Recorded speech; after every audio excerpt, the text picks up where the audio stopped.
Hi everyone, welcome back to my channel. और आज हम बात कर रहे हैं चैप्टर 9। ये क्लास 11 की पॉलिटी की बुक है जिसके आज चैप्टर अपलोड हो चुके हैं। 9 चैप्टर हम स्टार्ट कर रहे हैं, उसके बाद एक चैप्टर और बच जाता है। सो हम बात करेंगे कॉन्स्टिट्यूशन की, constitution as a living document. तो चैप्टर का जो टाइटल है वो खुद ही बता रहा है कि हम इस चैप्टर में क्या पढ़ने वाले हैं। इस चैप्टर में हम पढ़ेंगे कि कैसे कॉन्स्टिट्यूशन लास्ट 69 ईयर्स में काम कर रहा है and how India has manage to be govern by the same constitution, और इसी कॉन्स्टिट्यूशन से हम गवर्न हो रही हैं। इस चैप्टर को पढ़ने के बाद हम समझेंगे कि इंडियन कॉन्स्टिट्यूशन को अमेंड किया जा सकता है according to the needs of the time. और हालांकि हमने देखा भी है कि टाइम टू टाइम कॉन्स्टिट्यूशन को अमेंड किया गया है। Through many such amendments have already taken place, constitution has remained intact. और इसका जो बेसिक प्रीमाइसेस है, बेसिक स्ट्रक्चर जो है कॉन्स्टिट्यूशन का, वो चेंज नहीं हुआ है।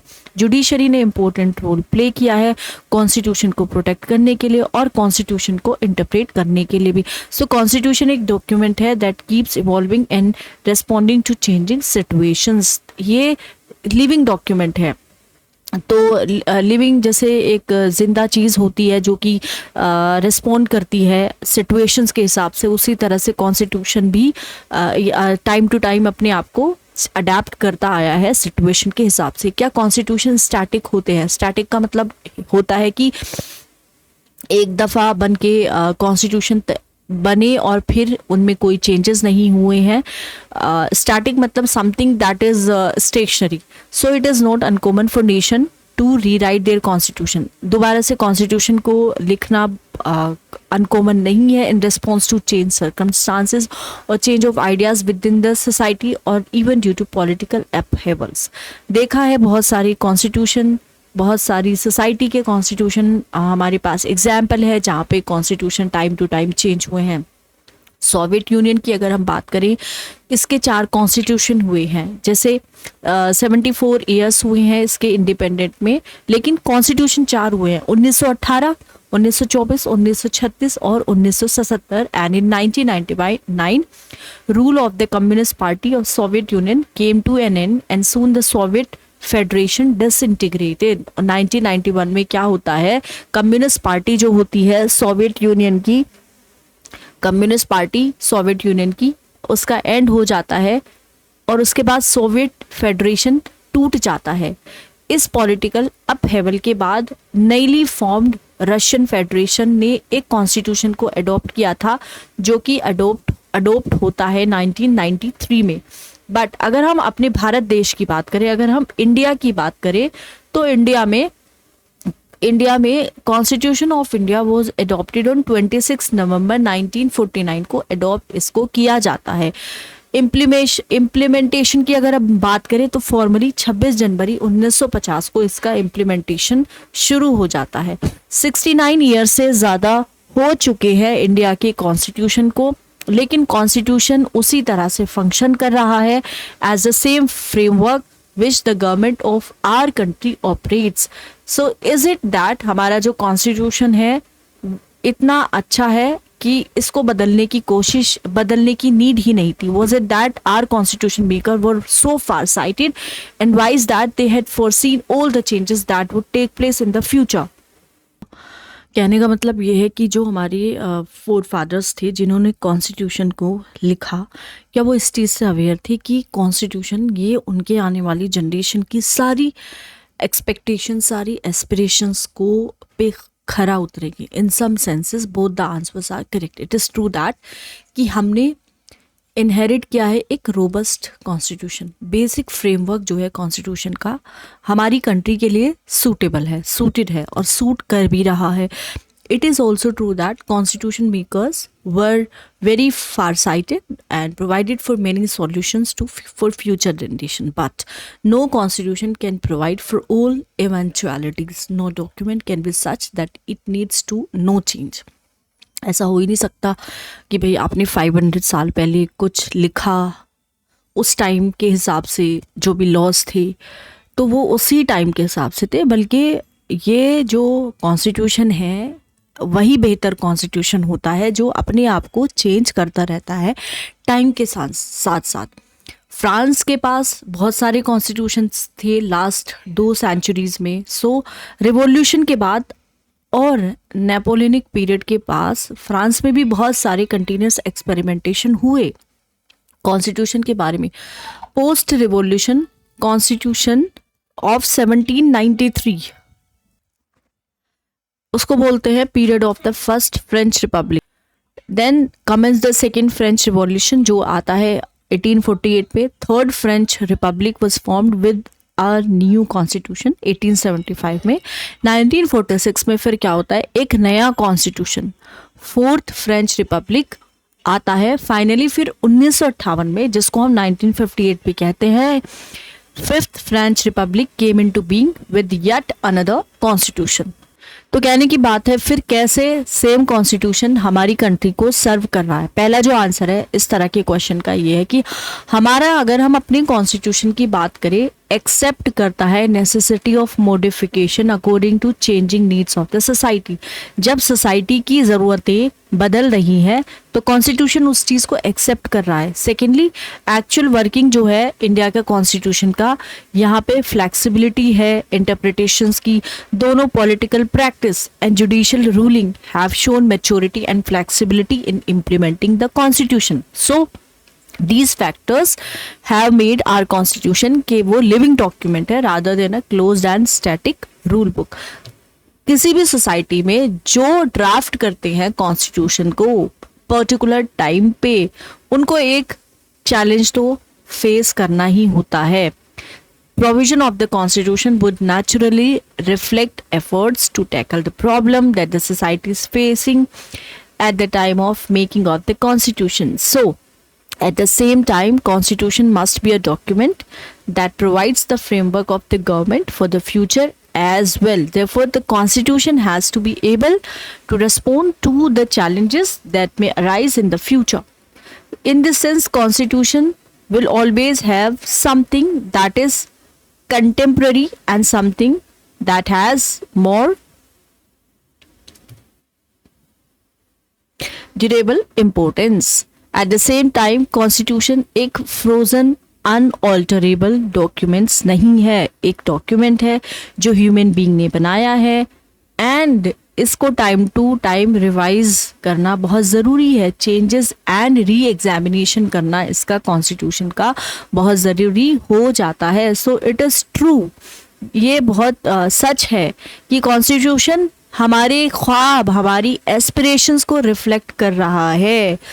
It must also be kept in mind that Constitution एक framework है democratic governance के लिए of the society. In this sense, it is an instrument that societies create for themselves. The society create करती है अपने आप के लिए. So this dual role of the Constitution always leads to difficult question about the status of the Constitution. It is so sacred that nobody ever can change it. Alternatively, ordinary, it is so ordinary an instrument that it can be modified just like any other ordinary law. ये सवाल है. So constitution makers जो थे were aware of this problem और उन्होंने इस चीज को बैलेंस करने की पूरी कोशिश की और वो इस चीज पे खरे भी उतरे. They placed the constitution above ordinary law and expected that ये जो कॉन्स्टिट्यूशन है that the future generation will respect this document. At the same, they recognize that in the future this document may require modification, कि उसमें modification हो सकते हैं. Even at the time of writing the constitution, उनको भी पता था कि डिफरेंस ऑफ ओपिनियन है. उस टाइम पे भी ओपिनियन थे जब कॉन्स्टिट्यूशन को लिखा जा रहा था. लीडर्स जो थे आपस में किसी भी जो प्रॉब्लम है उस पे डिस्कस करते. whenever society would veer toward any particular opinion, change in the constitutional provision would be required. Thus, India का जो कॉन्स्टिट्यूशन है एक कॉम्बिनेशन हो जाता है of both the approaches mentioned above. That the constitution एक sacred document भी है, and that it is an instrument that may require changes from time to time. तो बदलता भी है और ये एक sacred document भी है. इन अदर वर्ड्स हमारा कॉन्स्टिट्यूशन एक स्टैटिक डॉक्यूमेंट नहीं है. It is not the final word about everything. It is not unalterable. तो यहाँ पे एक बैलेंस रखने की कोशिश की गई है. अब अगर हम बात करें कॉन्स्टिट्यूशन को अमेंड करने की, तो कॉन्स्टिट्यूशन कैसे अमेंड होता है. आर्टिकल 368 है. आर्टिकल 368, पार्लियामेंट में in exercise of its constituent power amend by way of addition, कुछ ऐड कर सकती है कॉन्स्टिट्यूशन में, कुछ चेंज ला सकती है, या फिर किसी चीज को रिपील कर सकती है.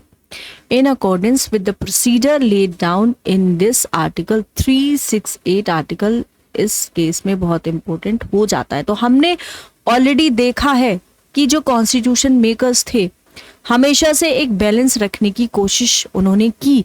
कॉन्स्टिट्यूशन मस्ट बी अमेंडेड अगर उसकी रिक्वायरमेंट होती है, उसको अमेंड करना जरूरी हो जाता है रिक्वायरमेंट के हिसाब से.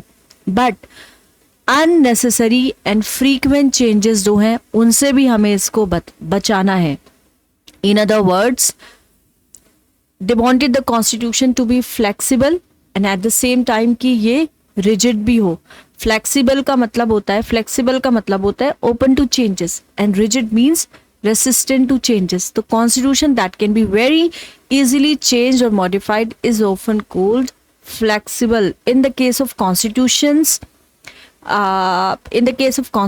which are very difficult to amend, उनको हम बोलते हैं rigid constitution. Indian constitution in दोनों कैरेक्टरिस्टिक्स को कंबाइन करके बनाया गया है. जो मेकर्स थे कॉन्स्टिट्यूशन के, जिन्होंने कॉन्स्टिट्यूशन बनाया, वो इस फैक्ट से अच्छे से वाकिफ थे that there may be some faults or mistakes in the constitution.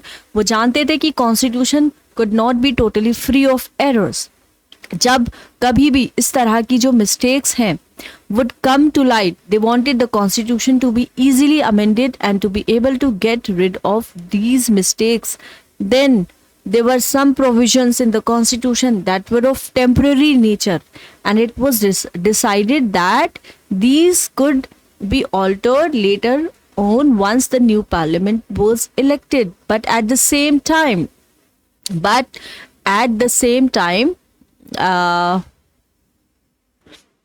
Constitution was framing a federal polity, and therefore the rights and power of the state could not be changed without the consent of the state. Some other features were so central to the spirit of the constitution that the constitution makers were anxious to protect these from change. These provisions had to be made rigid. These considerations led to different ways of amending the constitution. Suppose करो अब आप constitution को बदलना चाह रहे हैं. सो constitution कैसे amend किया जा सकता है. देखिए 3 तरीके हैं कॉन्स्टिट्यूशन को अमेंड करने के. पहला जो तरीका है, it is similar to ordinary law, simple majority in parliament as mentioned in some articles. दूसरा जो है, स्पेशल मेजॉरिटी की जरूरत पड़ती है पार्लियामेंट में इन बोथ हाउसेस सेपरेटली. दोनों हाउसेस है उनमें स्पेशल मेजॉरिटी होगी सेपरेटली आर्टिकल 368 के हिसाब से. फिर थर्ड जो है, special majority plus legislatures of half of the state. ये भी आर्टिकल 368 हमें अच्छे से बता देता है. सो अब हम देखते हैं कि there are many articles in the constitution which mention that in these articles can be amended by simple law of the parliament. कोई भी स्पेशल प्रोसीजर्स की जरूरत नहीं पड़ती है अमेंडमेंट के लिए. and there is no difference at all between an amendment and an ordinary law. These parts of the constitution बहुत ही flexible है, इनको बहुत ही flexible है, तो इनको amend करना बहुत आसान होता है. Read carefully the following text of some articles of the constitution. In both these articles, wording by law indicates that these articles can be modified by the parliament without recourse to the procedure laid down in Article 368. बहुत सारे जो articles हैं constitution के can be modified by the parliament in this simple manner. Article 2, parliament में by law admit into the union new state. Article 3 is saying parliament may by law increase the area of any state. For amending the remaining part of the constitution, provisions बने हैं article 368 में. इस article में दो तरीके को describe किया हुआ है जिससे हम अमेंड कर सकते हैं कॉन्स्टिट्यूशन को, and they apply to two different sets of articles of the constitution. One method is that amendment can be made by special majority of the two houses of the parliament. The other method is more difficult. Special majority भी मांगता है, and जो legislature है, state legislatures जो है, half state legislatures का consent मांगता है. Note that all the amendment to the constitution are initiated only in the parliament. Now, beside the special majority in the parliament, कोई भी outside agency like Constitution Commission या फिर कोई separate body is required for amending the constitution. Similarly, after the passage in the parliament and in some cases in state legislatures, no referendum is required for ratification of the amendment. अगर हम amendment की बात करें तो amendment bill जैसे कि like other bills goes to the president for his assent, but in the case the president has no power to send it back for reconsideration. कोई power नहीं होती है. These details show करते हैं कि कितना rigid and complicated होता है amending process. Our constitution avoids these complications. This makes the amendment procedure relatively simple, but more importantly, the process underlines an important principle. Only elected representatives of the people are empowered to consider and take final decisions on the questions of amendments. Thus, sovereignty of elected representatives, parliamentary sovereignty is the basis of the amendment procedure.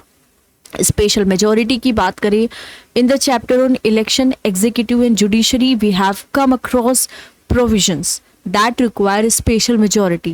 Late us repeat again, क्या होता है special majority का मतलब? Ordinarily जितने भी business होते हैं legislatures के, रिक्वायर्स दैट अ मोशन और रेजोल्यूशन और bill should get the support of a simple majority of the members voting at that time. Suppose that at the time of voting on a bill 247 members present थे in the house और सारे के सारे voting में participate होते हैं, then the bill would be passed if at least 124 members voted in favor of the bill. Not so in the case of an amendment bill. Amendment to the constitution require करता है दो different तरह की special majorities. So in the first place, those voting in favor of the amendment bill should constitute at least half of the total strength of that house. Secondly, the supporters of the amendment bill must also constitute 2/3 of those who actually take part in voting. मतलब half vote favor में आना चाहिए और 2/3 जो लोग हैं वो 2/3 होना चाहिए जो वोट कर रहे हैं. At least both houses of the parliament must pass the amendment bill separately in the same manner. There is no provision for a joint session for every amendment bill. This special majority is required. So 1/2 and 2/3. Can you see the significance of this requirement? चलिए देखते हैं. लोकसभा में 545 members होते हैं. Therefore कोई भी amendment अगर होना है, it must be supported by 273 members. Even if only 300 members are present at the time of voting, amendment bill must get the support of 273 out of them. फर्क नहीं पड़ता कितने मेंबर्स हैं वहाँ पे जो वोट कर रही हैं या कितने प्रेजेंट है, हाफ जो है वो एटलीस्ट उसके फेवर में वोट करे. Amendment bill must get the support of 270 of them, but imagine that 400 members of the Lok Sabha have voted on an amendment bill. How many members should support the bill to get the bill passed? अब imagine करो 400 ने vote किया है. So in addition to this, both the houses must pass the amendment bill with the special majorities separately. This means that unless unless there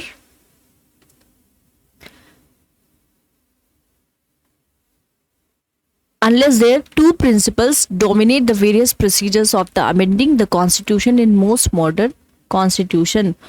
One is the principle of a special majority. For instance, constitution of US, South Africa, Russia have employed this principle.